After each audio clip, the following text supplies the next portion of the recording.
What is going on, guys? Welcome to the Lore Reloaded.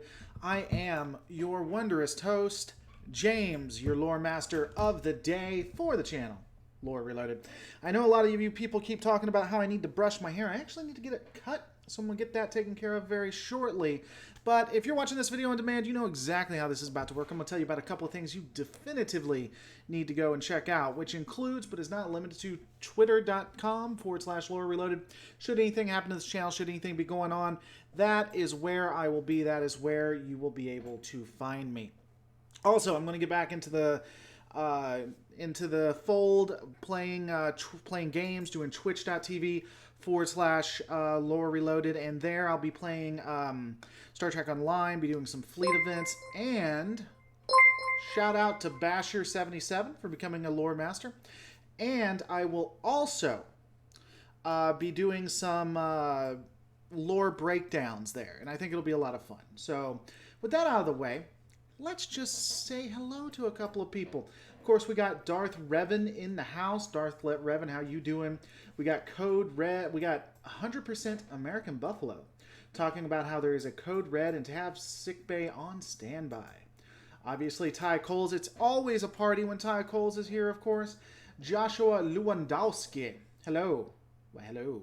Tristan Norris got the notification. Great. So at least one notification went out. That is probably all there will be. So let's just get into it. We can talk about it when you guys. We can talk about whatever you guys want to, for all intents and purposes. For those who didn't know, E.C. Henry has got his channel back. Very, very excited about that. Very cool. Hold on one second. Sorry, guys. But yeah. He did get his channel back, so I was really excited that that was occurring. I also, from my understanding, it was almost the same thing that happened to me. Michelle Disraeli becoming a lore master. Welcome, Michelle. But yeah, so I know I make a joke saying that I'm E.C. Henry's hero or whatever. That's more a joke than anything else. I am glad that he got his channel back, though, and all of that is working out. So, with that out of the way, unless you guys have anything you want to talk about or discuss when it comes to E.C. Henry, because there's not much more. If you don't know his channel, definitely go check it out. We got Nate Watson and Dank User into his house. But let's talk about Michael Burnham. Now, this is not going to be what you guys think it is. Because I know generally when I do a, we'll say, analysis of Michael Burnham, I'm generally very, very critical. And so I'll probably still be critical, but I kind of want to talk about the concept and the character and the things that they got right. Because I do think that there are points with Michael Burnham that were done well. I do think that there are concepts that would have worked out I think you could have had a good story with it. So ultimately, they wanted to tell a story. They didn't want to tell it from the captain's point of view, because apparently no one has ever seen Star Trek and thinks it's always from the captain's point of view. And they wanted to make it specific. They didn't want to do an ensemble piece like they usually do from Star Trek. They wanted to have it focused. And ironically, for me in Discovery, the weakest points was when it was focused. If it had been ensemble, it would have been a lot better, because those episodes, the episodes where it's ensemble, they're really well done. As politics aside, really, really well done. So Darth Revan says, I like she is human but Vulcan raised. I think that's an interesting concept. The entire backstory, so there's obviously going to be spoilers here for Michael Burnham, but her entire backstory is interesting. Let's take out the Sarek part, because I don't like that. But she was a part of a Klingon raid, because Klingons and the Federation don't get along, right? Her parents were killed, and she was then found and raised by Vulcans. I don't hate that concept either. I don't think that is a bad idea. I think it has to be done carefully, and I think you'd have to kind of balance it, and you'd have to show the balance there, because I think that if you took a human and Vulcans tried to raise a human like Vulcans, you would have a very dysfunctional human.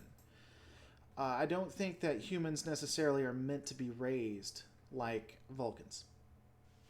And so there is that piece that where you have to find out or identify how you would do that without emotionally stunting somebody.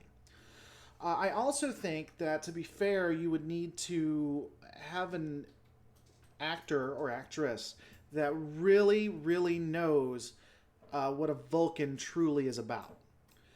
Because most people portray Vulcans as very wooden, very logic-only oriented, no emotion. In fact, they deny all emotion. And that obviously is not how it works, right?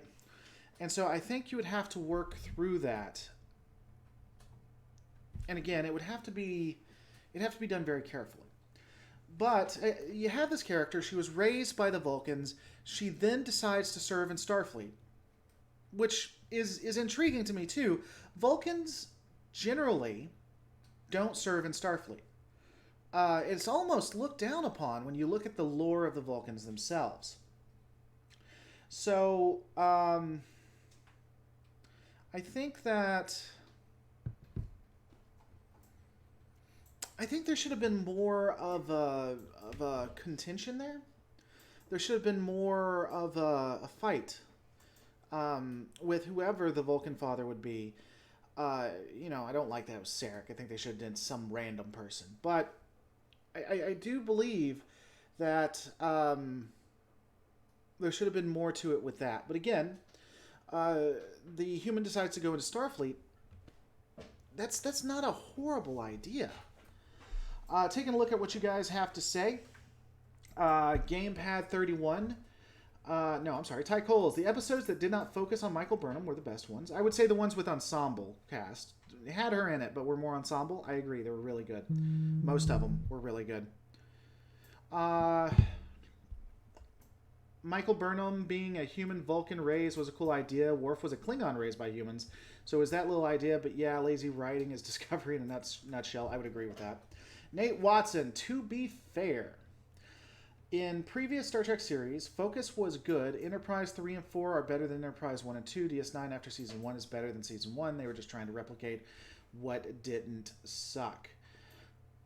If they were trying to replicate what didn't suck, they did a horrible job at that, since they replicated the exact things that sucked. A lot of people come up and say that, Season 1 this is Season 1. Season 1 sucks for all Trek series. That's true. The original series, TNG, Deep Space Nine, Voyager, definitively. Enterprise, definitively. They sucked. And then as time went on, these shows, or the nostalgia for these shows, make them look better than how they were originally accepted. That's all true. That doesn't mean that Season 1 doesn't suck and will always suck when it comes to Discovery. If you pass 100 blue houses, what is the 101st house? What's the color of the 101st house going to be? Just because it's happened that way before doesn't mean it will happen that way again. Darth Revan, if they had said it in an alternate timeline, they could have said she was Spock and Uhura's daughter, raised on Vulcan by Sarek. It could have been a better concept. I don't know about all that. I don't know about all that. An alternate timeline is a good idea. Don't hate alternate timelines, but I'm not completely convinced on that. The way to write Burnham is boring. The way they wrote Burnham is boring. I'm sorry. She has skills in everything, makes no mistakes, and has nothing to strive for.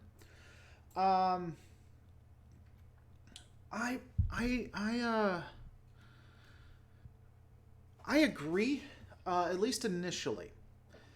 They do try to give her motivation later, but it's more of them trying to say, oh, look how she's so perfect that she obviously has some issues. So I would agree initially that she had nothing to strive for, nothing to go, no real character flaws. And that's where a lot of Hollywood these days fails. They try to take their pet project, whatever that might be, um, and make it so that that person or that type or whatever doesn't have any flaws. And by not giving them flaws, first off, it's really hard for us to relate to them. But more importantly, it takes away any any chance for this character to grow or to have to have an arc that makes her likable. Dank User says, Mary Sue. Indeed, I would definitively call her a Mary Sue. In fact, we have Michael Sue as our we have Michael Sue as our now pseudonym. It's not Mary Sue. Also, by the way, if you guys don't know, I've said this a couple times, Logan's an awesome person. Really like Logan. Like, a lot. I put Michael's skills to her schooling by the Vulcan schools. They use the JJ verse school. I put her skills to her schooling by the Vulcan schools. Gotcha. If I could read it right, that would positively impact my ability to understand it. I agree, but humans are not Vulcans. And I think that Spock even showed limitations being half human. Humans are not Vulcans, and they wouldn't be able to be as advanced as she comes off as. She would be very limited, in my opinion. That's not to say that she wouldn't be a genius. We wouldn't see her at the top of her game or to be able to outpace any real human we know. But I don't think she would be on par with Vulcans simply because that's just the way it works. I wouldn't expect a turtle to be able to outthink a human. I wouldn't expect a human to be able to outrun a cheetah. We all just have our limitations. We all have things we're good and bad at. So the impacts of the schooling definitively are there. I would even say that she'd have the ability to be more advanced than most humans. And I'm not even against her being advanced to the point that she is better than most humans on the ship. I think that could be legitimate, but they make her too powerful. She's not a Vulcan. She doesn't have the advantages that a Vulcan has. Burnham was written in where the whole crew should have been, making her equivalent to all major characters in TNG or Voyager. Burnham was written in where the whole crew should have been. If you're saying they gave all of her... I would agree that she could do anything else the crew could do, and that was one of her major issues and why she's a Mary Sue. I see no way anyone can write Michael Burnham to a point that explains her. She knows everything too well. She knows more about science than the science officer and specializes in nothing, but is still great at everything. That is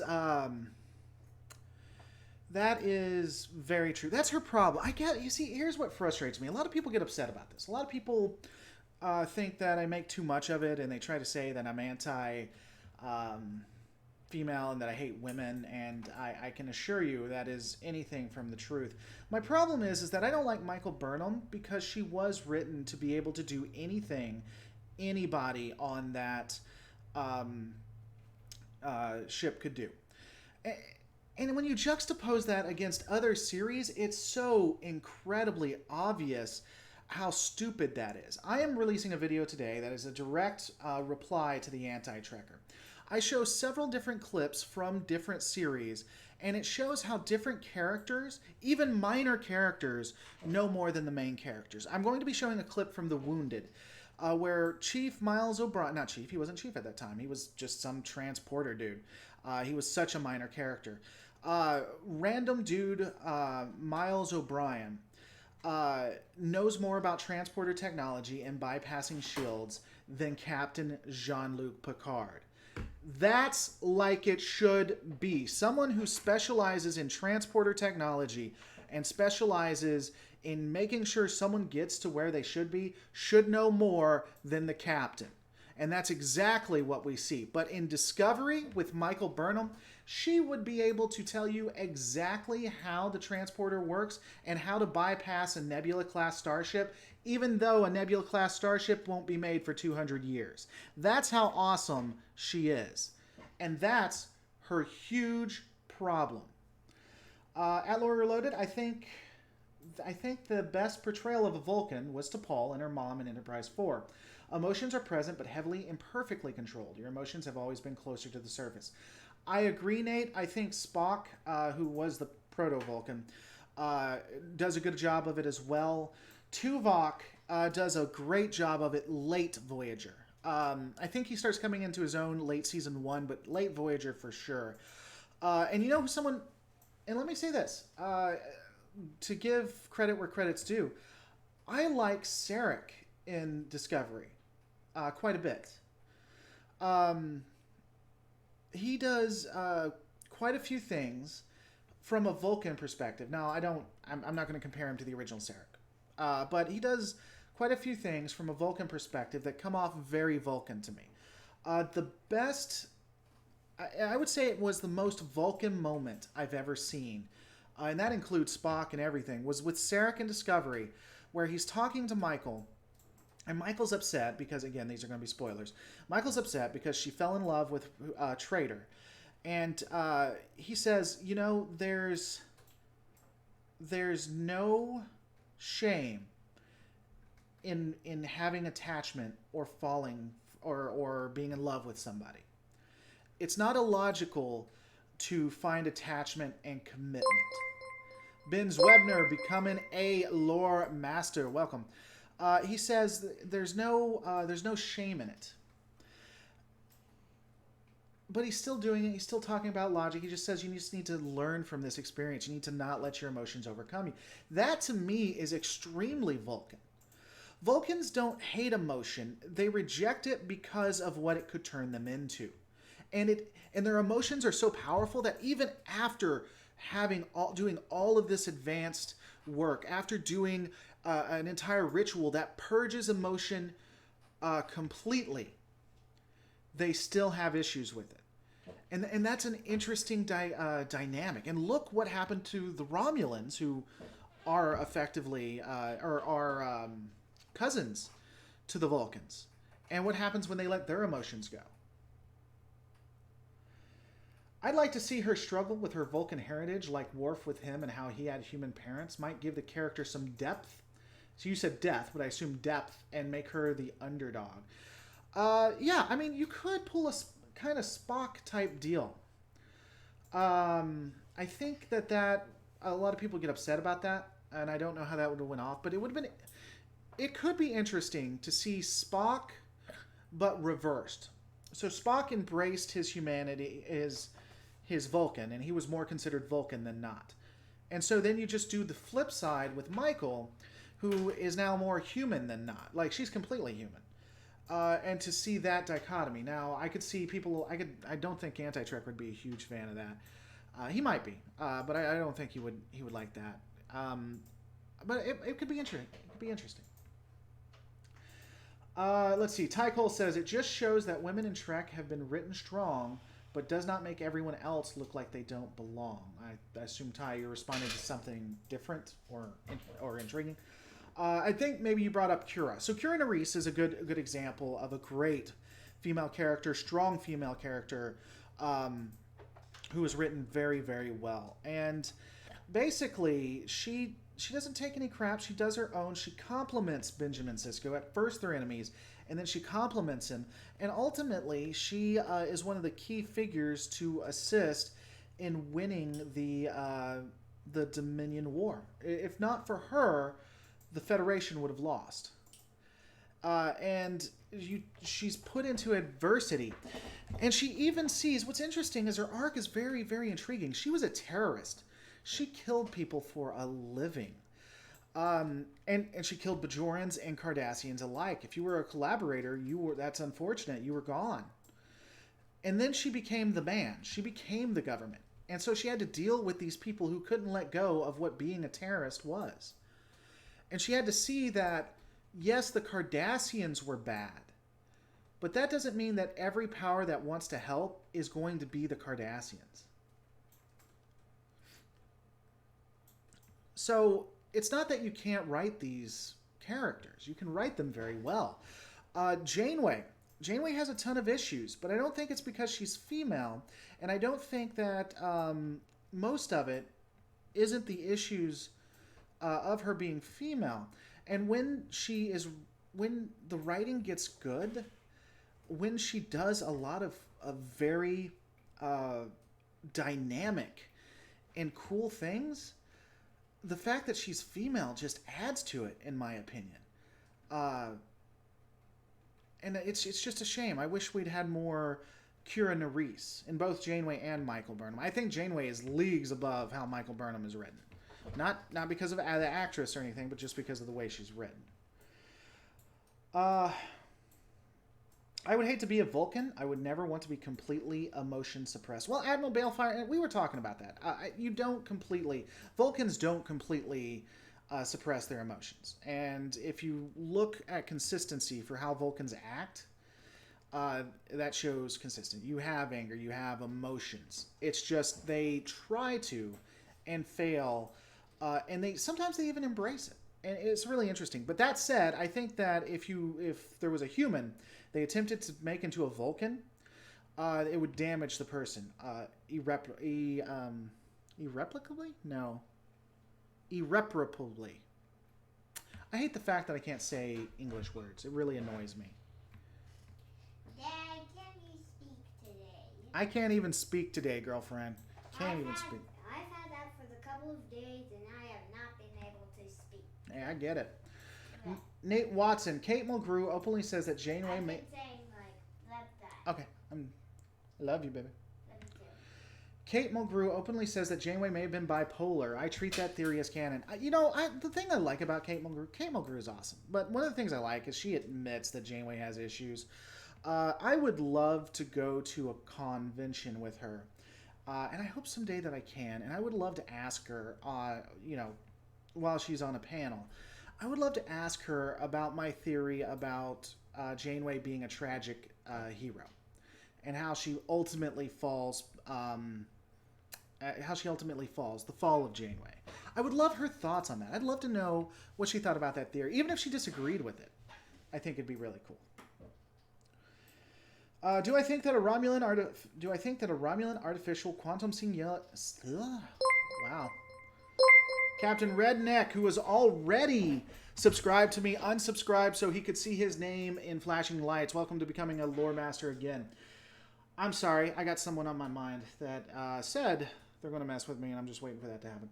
Do you think that a Romulan artificial quantum singularity could be weaponized? I do, and we call that the Didera Dex starship. Complete way of weaponizing a Romulan artificial quantum singularity.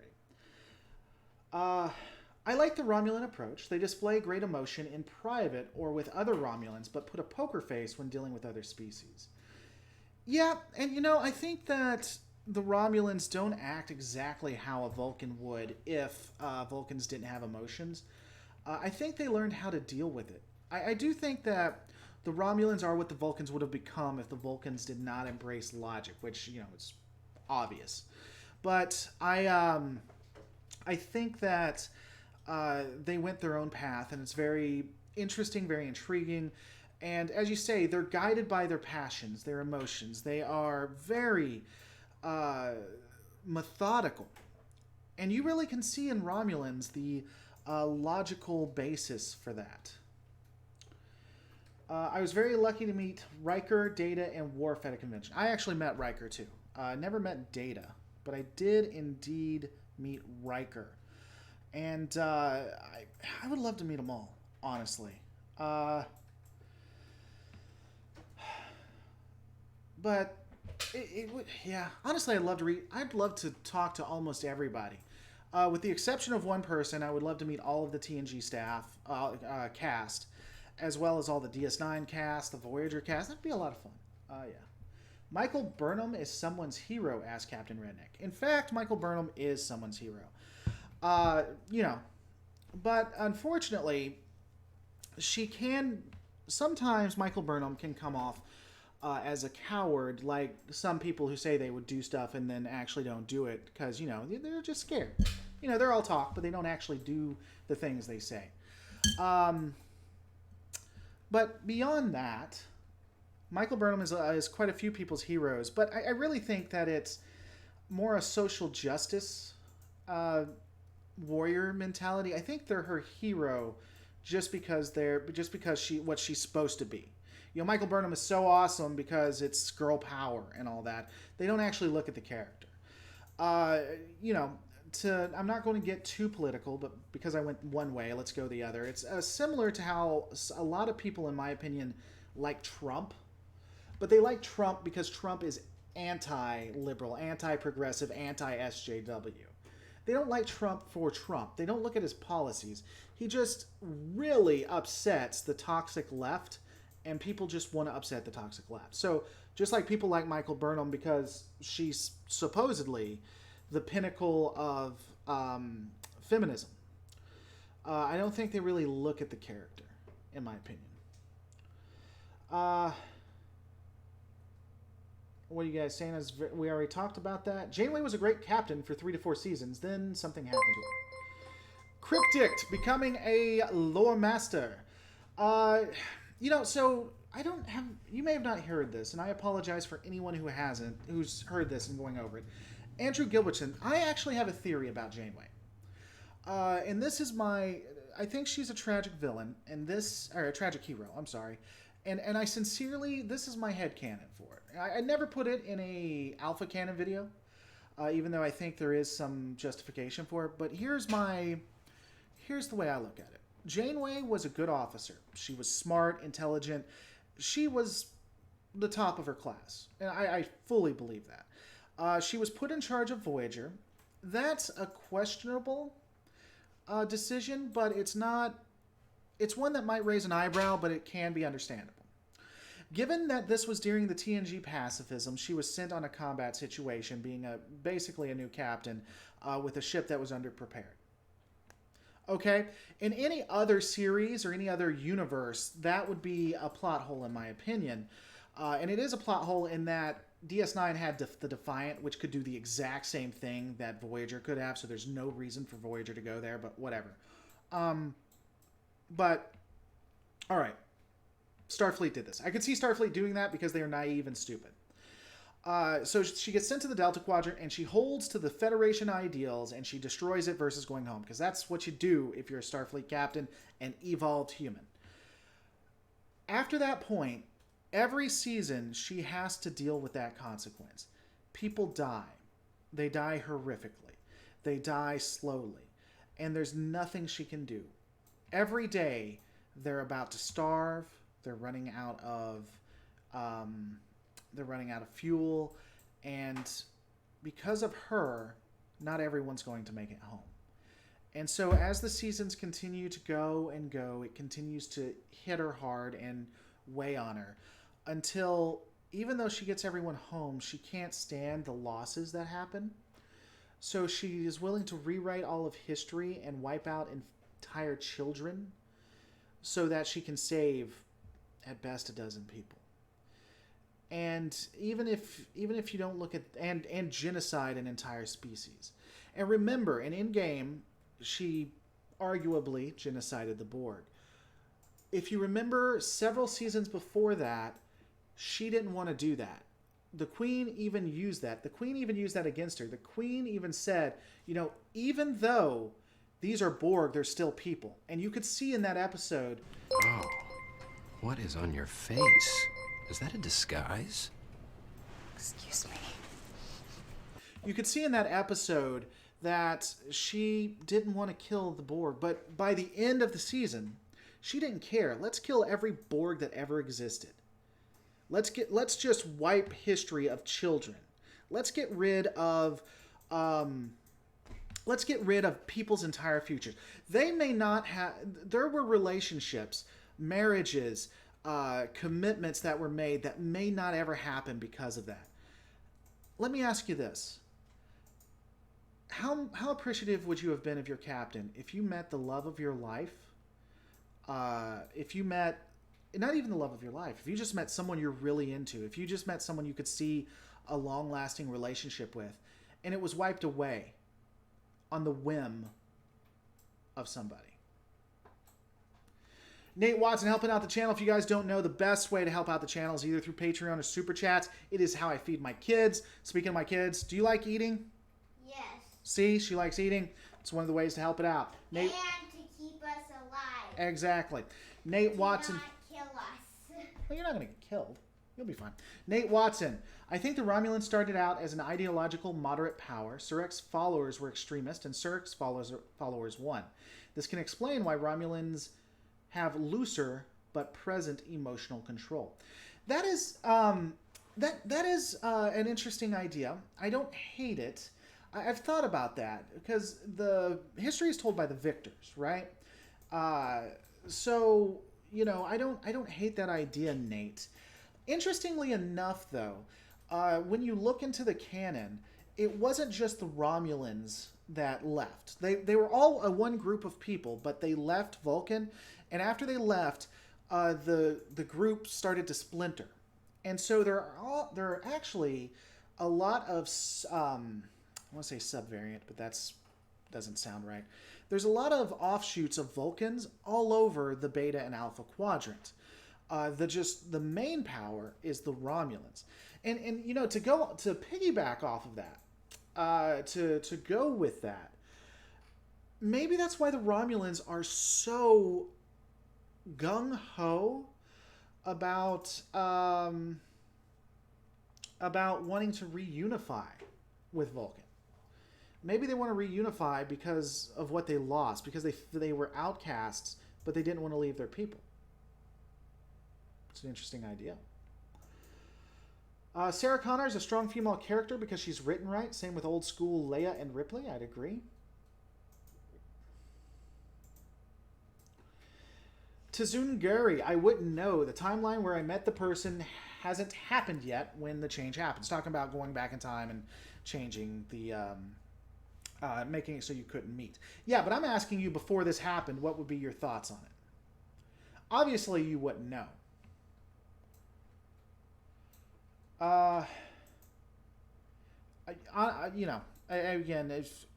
It's like saying if someone was to harm me and I never figured out who it was, would I get mad at that person for harming me? Well, how can I get mad at someone I don't know? You know? How do you think Michael and Sarek actually met? I think that as a child, Michael was sent to the Vulcans for treatment for her trauma, and Sarek visits as an ambassador. Asks Renux. I'd have to go take a look back. It was always my understanding, based on the flashbacks, that she was at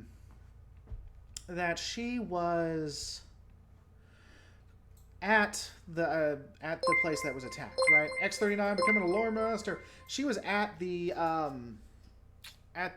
ground zero where the Klingons had attacked, and Sarek, as an ambassador, had come to see all of the devastation and found her and took her home with her. That's the way I have always interpreted it. I'm not completely sure. I'd have to rewatch it, honestly.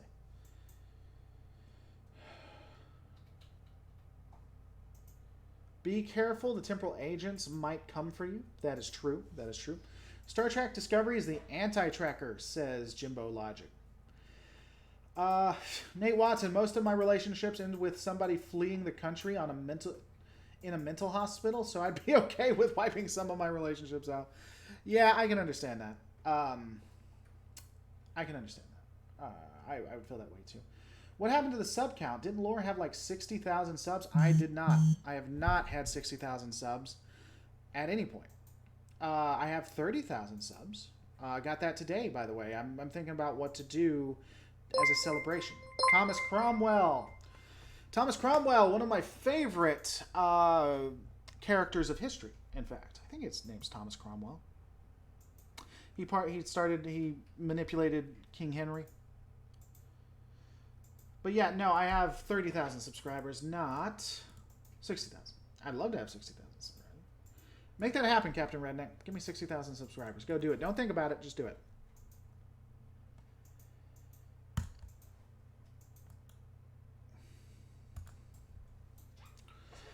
In your opinion, would Picard or Sisko have destroyed the caretaker to get their people home. I honestly think Cisco and Picard would have done the same thing Janeway did, assuming that we didn't think about just timing it so that we could get back and then destroy it. I think Picard would have definitively destroyed it. Cisco probably would have to. Admiral Janeway's act to me is worse than murder in some ways because it annihilates the good of what happened in her timeline. I completely agree, Oratawa Tinga. I think it was a horrific act. The fact that... Oh, Oliver Cromwell. Okay, I was wrong. Oliver Cromwell. But I agree. I think that her act was absolutely horrific. I think that when the Crinum, C.D. Wrath becoming a lore master, when the Crinum did this, it was evil. The Crinum were trying to restore their empire, trying to bring it back from the mistakes they made. The Crinum, the head Crinum, was just trying to bring back his wife. And bring back the people he loved. When he does it, he's evil and needs to be stopped. When Admiral Janeway does it, she's a freaking hero. I do not understand that at any point. The idea of fundamental human equality is broken in my eyes. All right. At Lore Reloaded, here's a question. Is Captain Janeway culpable for the Admiral's actions, or were those actions created by a now non-existent person who would have prevented Captain J becoming the same? So I understand that people talk about... I understand that people... okay, well, I called someone on their bluff and they didn't do it. And I shouldn't have called them on their bluff. Anyway... Where was it? What was I talking about? Admiral Janeway. There we go. Captain Janeway and Admiral Janeway. I don't subscribe to what the temporal agents do. They will punish someone who hasn't committed an act yet. I don't subscribe to that. I think Captain Janeway was not culpable. You even see Captain Janeway fight Admiral Janeway, which shows to me that Captain Janeway is still, in this situation, a good guy. And it shouldn't be held for what happens in the future. And so, yeah, I don't think Captain Janeway should be held at all. It would have sucked being stuck on the Defiant and the Delta. Well, yeah, the Defiant would not have been able to survive. There's no way. V-Show, are you talking about Captain Janeway? If so, I'd like to know. She is a hero for those able to express their opinion. Walk me through that one, buddy. Does not mean the Crinum were in the wrong. At Lore Reloaded, does not mean the Crinum were in the wrong. Well, I mean, if it's okay for Janeway, it's okay for Crinum. They had the exact same goals. And they used the exact same methods. Captain Redneck has to head out. Talk to you later, Captain Redneck. Thanks for coming by, buddy. I think the Voth could return too, but they probably would wipe everyone out. Yeah, the Voth versus the Borg is interesting. The Voth are way too powerful. But the Defiant I just don't think could survive because it doesn't have... Not because it's not a powerful ship and couldn't handle itself. It's because it doesn't have the ability for long-range missions like Voyager does. And so, even if you assume Voyager is a short-range scout ship, which I don't think, but even if we accepted that, it could last far longer than the Defiant was. The Defiant was definitively built for singular purposes, and lasting outside of home base was not one of them. I think he means she's a hero for those still able to speak because their existence hasn't been erased. She's a hero for those... Okay. I'm still not pulling it together, Andrew. I apologize, dude. But yeah, so moving back to Michael Burnham. I hate the whole love arc. It's like, I've never known what love is. And apparently that's the worst thing ever on planet Earth, right?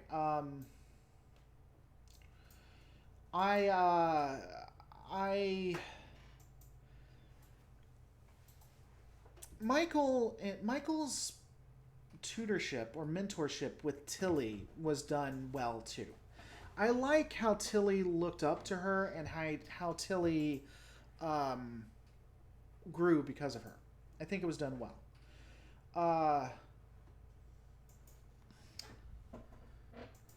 Would you like the Crinum to be a season? Yeah, the Year of Hell, it wasn't just the Crinum. But the Year of Hell should have been a season arc. It was a mistake, and it was a problem, and it's one of the reasons that what's his name, Berman. It's one of the reasons Berman just sucked in some instances. I do think that it should have been a full season arc, and a reset would have angered me and everybody else to the nines, and I would be sitting here complaining about a reset. But I think that the season arc would have been better than what we got. Admiral Janeway doesn't exist anymore, so her actions should be reversed. Maybe that's what happened to the Voyager upgrade. Nah, timey-wimey stuff. Like, remember what happened in with Kim? That it still happened? Yeah, it's just timey-wimey. Mukes, it was romantic love.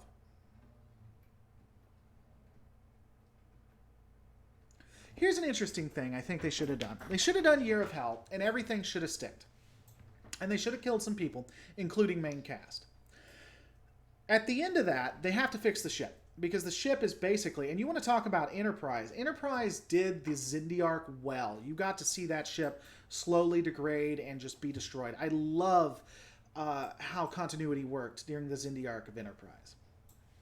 And that should have happened to Voyager.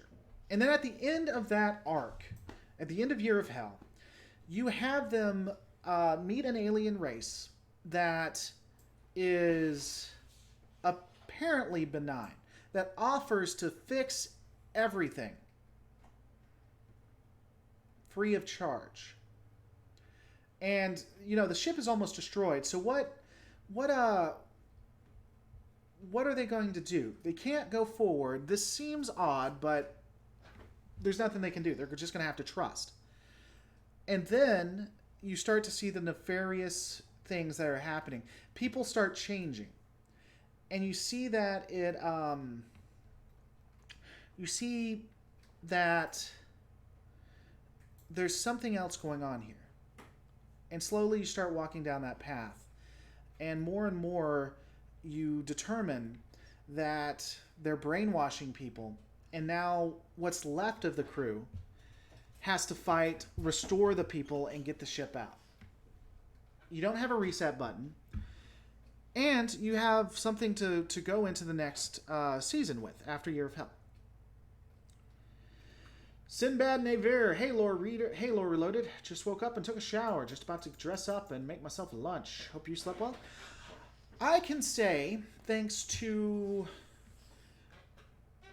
the help of a few people and a very special person, I have been sleeping a lot better than I have in the last 60 days. So I did sleep well. Thank you. Who is that very special person, Dad? Why, you, of course, baby. Oh yeah, we've been sleeping in. We have been sleeping in. You haven't been waking me up early.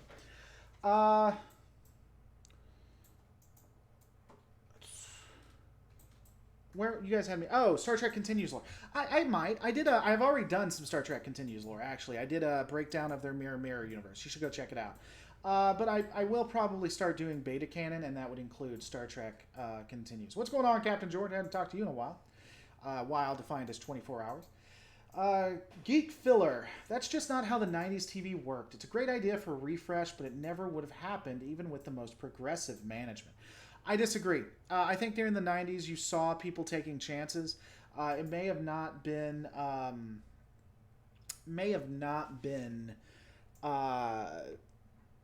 standard, but I think that they could have took the chance.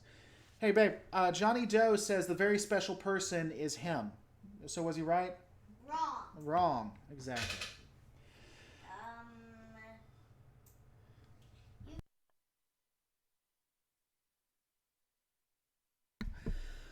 All right.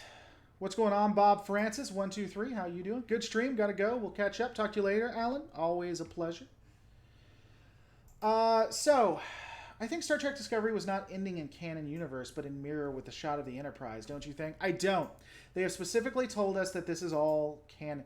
Nate Watson, thanks for coming by, buddy. It's always a pleasure to see you. I hope everything's going well. We need to catch up sometime, Nate. No, I don't. I think Star Trek Discovery definitively happened in canon because that's what they told me. Everything says it's canon. If it's not canon, I'll be happy, but that's yet another lie that they've told us.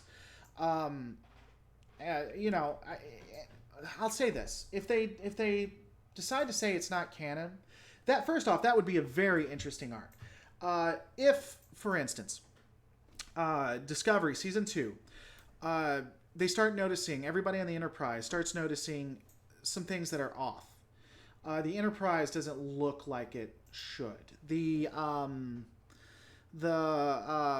crew, the captain, and the Enterprise crew isn't acting right. Sarek isn't acting the way he is.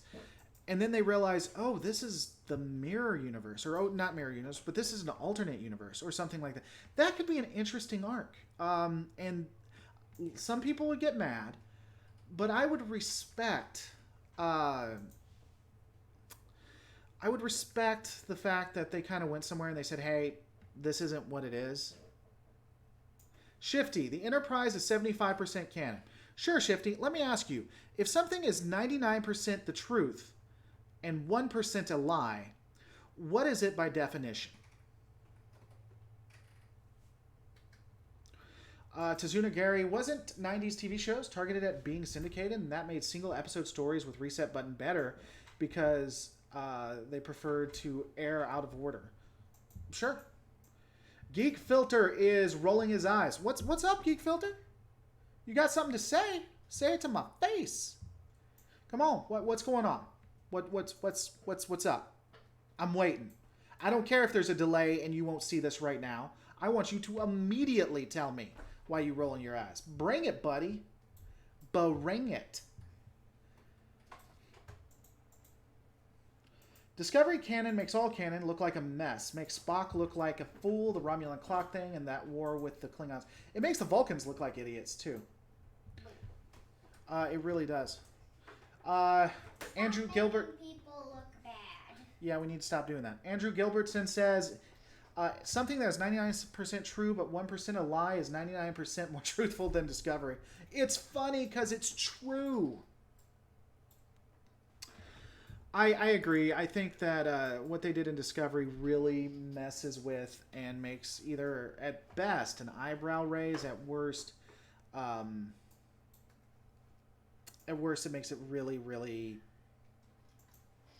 inconsistent. It makes it doesn't work. Can you throw that away, please? Sure.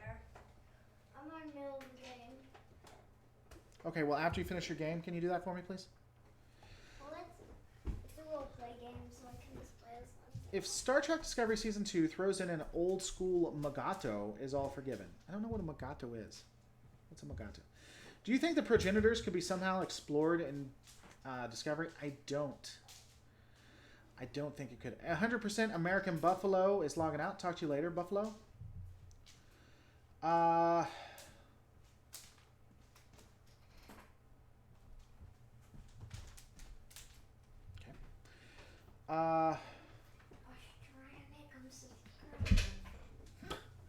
I think we're going to be ending this pretty shortly, guys. Let me know what you think. Of course, I was referring to the Enterprise being 25% different by design. Yes, Shifty, I'm aware of that. But again, my statement still stands. It's still a lie. If Discovery Season 2 is good, would you be happy if they wrote off Season 1? If Season 2 was good and it did well and it brought the fans back together and it didn't divide us, I would be happy. And I would agree. I would say that it was just going with what happened with all the other series. That Season 1 was just getting their feet wet. You know, a lot of people take this wrong. No one would be happier than me to say that Discovery Season 2 was awesome, and even more happier to say, you know what? All of Season 1 makes sense now because of Season 2, and I really have to eat some crow. I should have just trusted them. They weren't liars. All of those videos that I did in the past, you guys are absolutely right to mock me, to just go at me. And I deserve all of this. I should have trusted them. This was Trek. This was always going to be Trek, and I'm just stupid. Dad, I don't. Stop calling yourself stupid. I'll do that. But I don't think that's going to happen. What? E.C. Henry is back. I don't think it's going to happen that Season 2 of Discovery is going to be good. I'm not going to call myself stupid. Okay. How is EC Henry back? Because I am awesome and I got the contacts and I'm a hero. That's how he's back. Good daddy. Yeah. Either that or the YouTube heroes took care of it because he was taken down illegitimately. Whichever one you want to believe. One is more likely than the other. Daddy did it. Subscribe right now. Did it subscribe right now? All right, man. The generation of our days, guys. All right. Did you guys have any other questions or anything that you want to talk about? Because we're going to probably be ending it because I have a couple things I need to do. Like clean the whole house. That's true. Clean the whole house. Anti-Trekker is in the house. What's going on? Anti-Trekker, my video debunking or rebutting you will be up soon today, sir.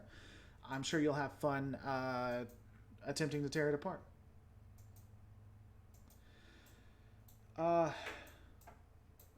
Captain Sovereign, people went out and supported him, like Reloaded and Anti-Trekker, so they realized it was a mistake.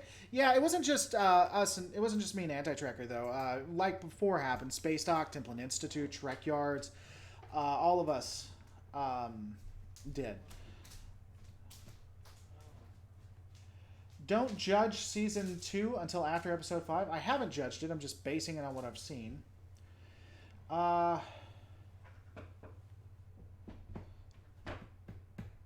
You know, it's funny. You guys call me a pre-show, but not only do I do these shows, but I put out actual videos with breakdowns and stuff like that. I mean, it's cool if you guys just want to watch him, you know, do shows and not ever put up other videos. I get it. That's okay. It's whatever. You can continue to support someone who isn't doing all the work I'm doing. I'm just saying. You know, it's whatever. Anti-Trekker's got to make his money somehow. I don't blame him. I'd do less effort if I could get away with it. All right, guys, you have anything else before we end this? Because I think we're going to be ending it. What's my favorite ship? The Akira class starship in Star Trek. I have other ships that I like more overall, but in Star Trek, the Akira class starship.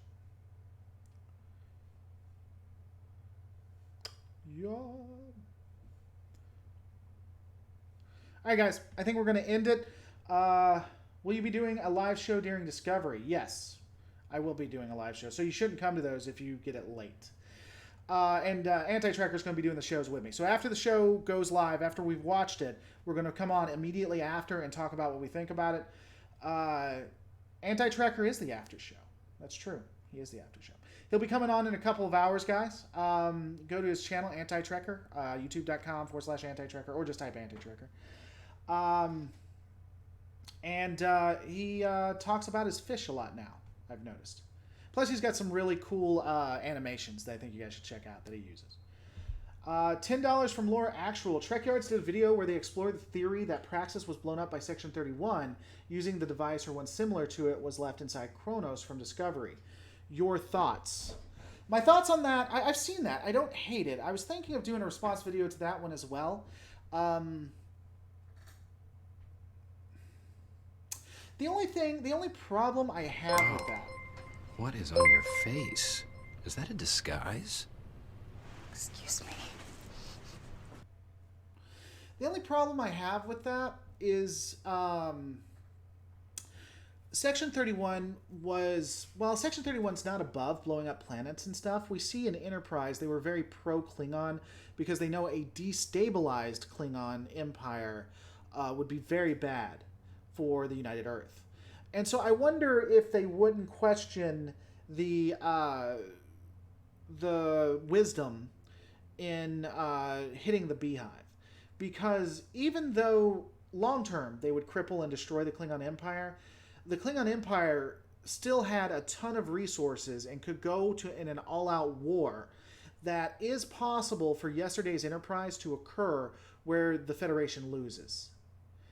And so I'm not against the idea. It's interesting. But would they have done it? I honestly don't know. Because I think they would have weighed the pros and cons. Captain George is the pre-show. It's just too bad he doesn't do live. I would come to a Captain George live stream. I think Anti-Trekker would too. Laura Actual, thank you so much. Again, stuff like that really supports it. I was going to do a live show tonight. I can't. I'm going to be busy. doing some much funner, well, not much funner. I'm going to be doing some very critical and necessary things tonight. Don't forget to rate, comment, and subscribe, guys. I'm going to see you on the next Lore Reloaded.